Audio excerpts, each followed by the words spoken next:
that these symbols meant something good in the past, and all these bad guys use it for something bad, and so he wants to rectify, he wants to bring life back to him. So now he's using these Luciferian and Masonic symbols for that purpose. That was his explanation. And it's so typical. It's so typical. I think there's no need for symbols. I mean, I think there's, but let's say you do. You can do a design.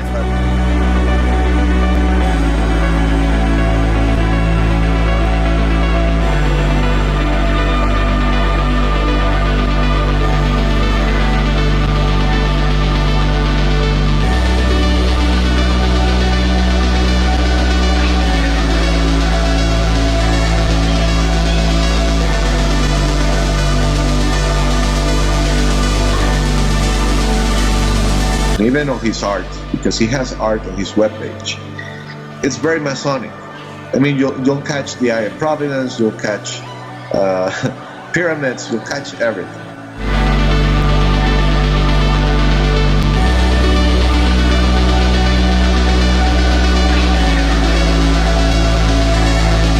Hey guys, Cullen Smith here. Welcome back to Lifting the Veil. And you ride the flow of the flower of life that emits the phase conjugate electromagnetic radiation of the vortex mechanics of the inner crystal of the pineal gland of the capstone. And you ride the flow to infinity and beyond in the fluorescence, in the light, which is the enlightenment sitting in the enlightenment of the conical pinnacle. Probably the largest ever turbans were worn by high-ranking Turks of the Ottoman Empire, including soldiers, but these were enormous round turbans wrapped around a hollow cone or a framework that often projected at the top, which was wrapped around the cone, the sacred cone of the vortex plasma electromagnetic physics of the forces of nature itself. Hence they were called sarik, meaning wrapped. Suleiman the Magnificent was renowned for the size of his massive Ottoman turban, also worn by Russian czars and sultans. Turban is literally a turbine, or a turban, from Latin turbinum, which literally means circular movement, top, reel, or a spindle, referring to the torsion of the spin of the turbine, which is a turbo. So perhaps now you finally understand why the agave is literally called the turbinado sugar, why the agave root is literally the exact vortexial conical phi golden mean ratio harmonic vortex of the sacred golden egg. As we covered back in Symbols of Power Part 3, now you understand why it's the torsion, the turbine, the turbo of the turbinado torsion sugar. And we will cover this towards the very end of the film as well, and we will go much deeper into the actual mathematics of why this symbol is so important, is because it is literally the torsos, which is literally the vortex mathematics, the spiral stalk of the human torso, which torso in itself literally comes from an anagram of Torus, and which itself is just from the root word of torsion, because the torso is what allows us to twist, and it is the element of twisting, which is where we get the word torque from, which is the root word of the Torus, which is the root word of torsion, because it's everything is made up of electromagnetic torsion fields.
All right, so I want to provide a narration for this piece that I've written about the torus and the torso, and what I've noticed and discovered here is that literally the rib cage, if viewed from the correct angle, you can literally view the magnetic lines of force, the electric lines of force in the human torso, in the rib cage itself, which, as we're seeing here, is lined up with the Abha torus of Randy Powell and Marco Rodin's work with the vortex-based mathematics and their toroidal dynamics. And notice how I've directly corresponded and correctly aligned the entire human physiology with the angular shear of each segment of the toroidal dynamic of each wind of the electric lines of force. And notice how I've correlated them exactly with the spacing between the human rib cage,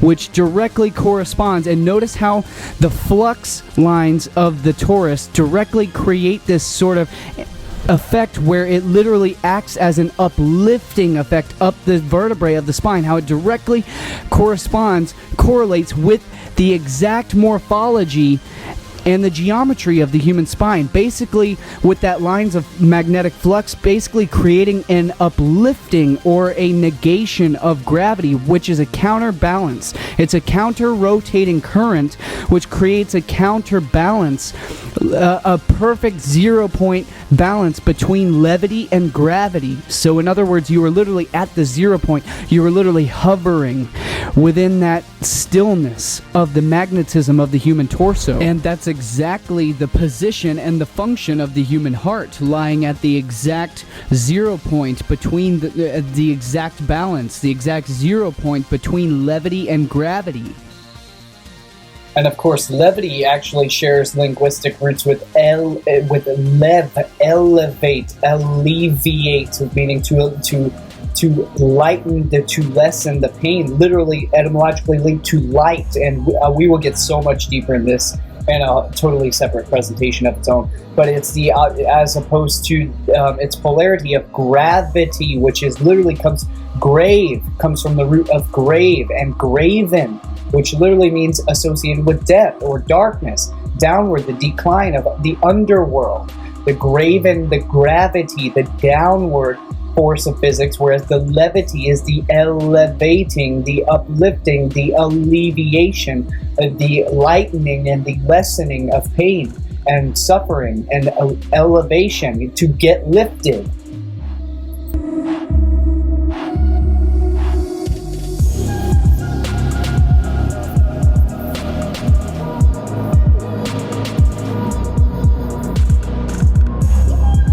You know, to basically to substantiate my case is that we can notice that I've aligned the angular shear, and I've tried to the best of my ability. Of course, it's not perfect, but I mean, I tried to align the magnetic lines of force to every point of reference that I possibly could.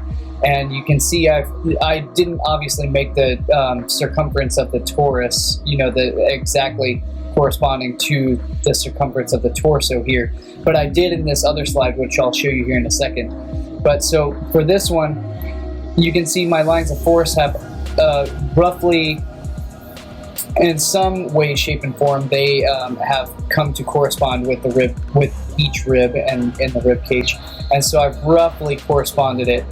But of course, the diameter is off. So my torus is a lot wider than the diameter of the torso. And so it's obviously not going to match perfectly, but I have matched that perfectly, and I'll show you that here in a minute. But so I've roughly correlated here, but I've got it larger for a specific reason. It's because these same magnetic lines of force, they come down and they literally, it's what creates the angular structure of the vertebrae of the spine, which have that unique, basically an X mark pattern, which is literally that 0 point between the forces of levity and the forces of gravity. Gravity, or levity, being the uplifting, in other words, that upward facing shear at the upward point of the diamond, whereas the gravity is the downward pointing diamond, the downward pointing shear, which comprises that downward angular shear. And so notice how our nexus points directly correspond with each 0 point, the center point of each vertebrae of the spine, roughly as best as I could, but that's exactly, and then how it directly correlates out with the magnetic lines of force up here towards the clavicle and the shoulder region. How I, roughly as best as I could, I tried to get the ribs to directly correlate with the lines of magnetic force of the torus field. And so again, these lines, these angles of shear, these diamonds, and between the forces of levity and gravity, and so again, the upward and the downward corresponding to form that sacred diamond, as we'll cover towards the end of the film, is creating that force of basically of upliftment and simultaneous dual forces of equal and opposing opposites of gravity, a downward descending force with a simultaneous upward or levitating counter-rotating force simultaneously, creating this flux field of the diamonds, and how it's exactly correspondent with the vertebrae that literally creates the structure of the human spine and the human rib cage. And this is why the torso is literally comprised of the vortex mathematics, of the torsion field, magnetic energy, of the phi ratio torsion field, which is literally what the human torso is, the torsion. And of course, the synonym of the torso is also known as a trunk. And of course, this is the trunk of the tree of life. And the tree of knowledge, which is the CNS, the central nervous system, which are the two trees in the Garden of Eden, the tree of life, which is the tree of knowledge, the central nervous tree, and the tree of life, which is the torso, the torsion, and the cardiovascular system, the cardiovascular tree. Alright guys, I'm terribly sorry, but that we are out of time. That's all the time that we have for this segment of the film. So we will split this up and continue it in the next video. So click the link in the description below, or the box at the top of the corner at the end of this video to click on into the next segment of this video portion. But I've had to limit it to, by popular request, to specifically time limits. So yeah, thank you. That's literally what, so that's what it all means. That's what it all comes from. And I'm sorry I didn't want to make this too long. I wanted to make this a short video, but like as always, you cannot scathe the surface of this stuff. And as always, I want to thank you guys for taking the time to watch my videos. If you enjoy this information, please share it around with anyone who you think might also appreciate the information. It's my greatest passion, and my purpose and my mission is to continue to produce genuinely inspired and meaningful, uplifting content, intellectual pieces of art. We haven't even begun to scratch the surface of just how much info is ready and waiting to be produced. I can't even keep up with the amount of output, let alone the amount of writing that is coming through. We haven't even gotten started yet. We are just warming up. And so we just need to take care of this business, guys. If I can meet my second minimum goal, I will never have to ask or beg for funding ever again. So I want to get to that point where I never have to ask you ever again, because I hate doing it. Honestly, I really do. So I hope I never have to ask again by reaching these minimum goals. Because as it stands right now, I am not able to do this full time. I simply am not making enough to pay off the amount of effort that goes into these. So I can't practically do it right now. So we have to meet these minimum goals. Otherwise, I can't do this. Please help me continue in this mission. And check out the merch in the links below. Help support my channel that way, or support my channel on patreon.com/liftingtheveil. Links in the description below. And I will see you guys in the next video. So there is so much more content coming up. First in the lineup is this 6-hour film that I'm going to divide up about the New World Order agenda and the truth about veganism. It will be a part 2 of my other viral film that went out, so the truth about veganism. So stay tuned for that next. It's almost finished. I'm just polishing up. I want to make sure I cover all the details, so it's very in-depth, and that way there's no confusion to leave you hanging. So look for that next.